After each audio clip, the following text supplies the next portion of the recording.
Hi, how you guys doing? Welcome to Nine Links. This is your host, Alex.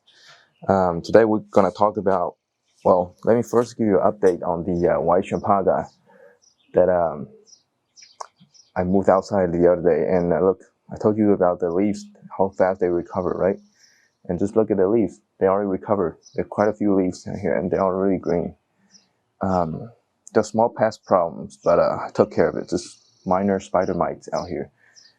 And today we're going to talk about how to water your plants.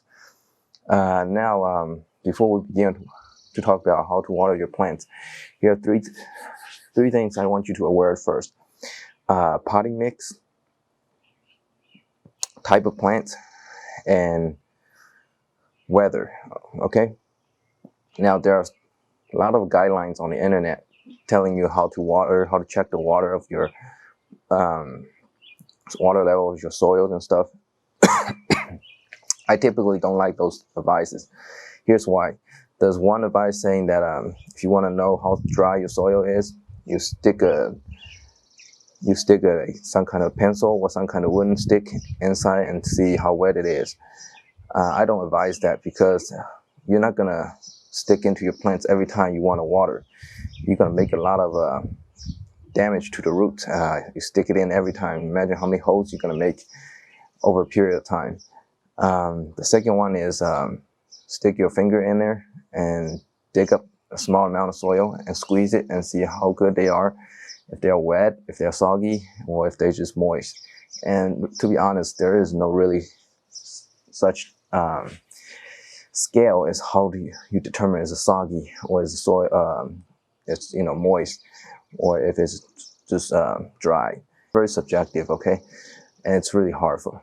So here's what I'm gonna tell you about the best way to water your plants. Okay, like I said about earlier, three factors: your soil type, what kind of potting mix it is, and what kind of tree or plant you're planting, and what kind of weather you're having. Okay, these three are very important. Okay, let me explain why.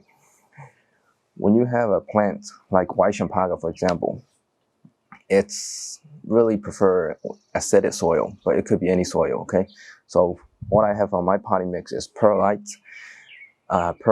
peat moss, and vermiculite. And I also mix in some sphagnum moss, just very little.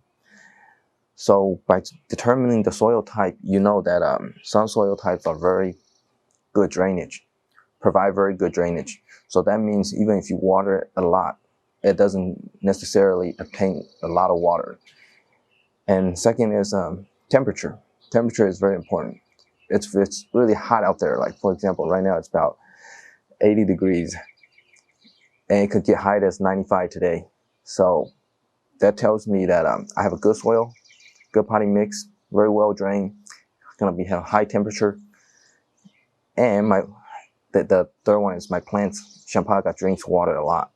So I can water it daily as long as there's sun outside and it's not raining, okay?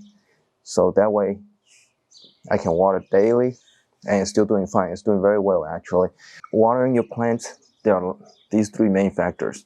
Don't just go by the booklet saying that this plant needs to water every 7 days or every 3 days. No, don't go by that, man. That's just gonna kill your plant eventually because you're just following the fixed rule of the guideline instead of actually checking out and see what is affecting your plants and how to determine your plant's health overall. And also when you're watering this plant, just water it thoroughly like this.